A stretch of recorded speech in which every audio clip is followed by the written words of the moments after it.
النهارده هنعمل ايس لاتيه من غير اي مكونات ولا اي حاجه خالص، بازازه فاضيه وبس.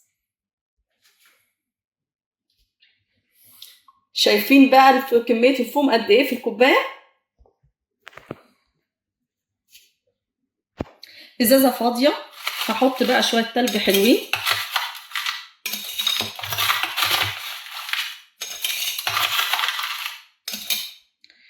كده، مثلا تلج، معلقتين سكر او حسب التحليه اللي بتحبوها، قهوه سريعه الذوبان معلقتين،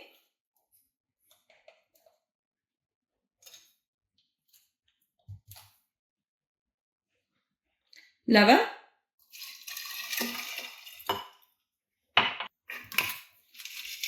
هنرج بقى شويه كتار كده عشان يبقى معانا فوم تقيل.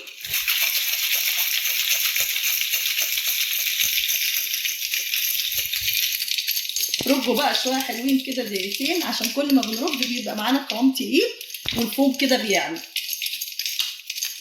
بصوا الفوم بقى ايه، تقل اهو.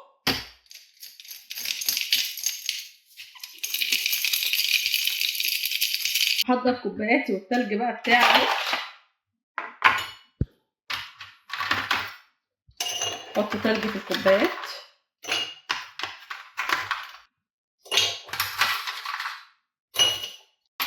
تمام كده. هندي رجه كمان.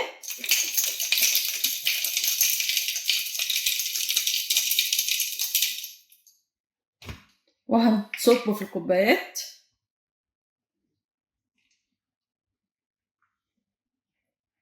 وبقى معانا احلى ايس لاتيه ساقع.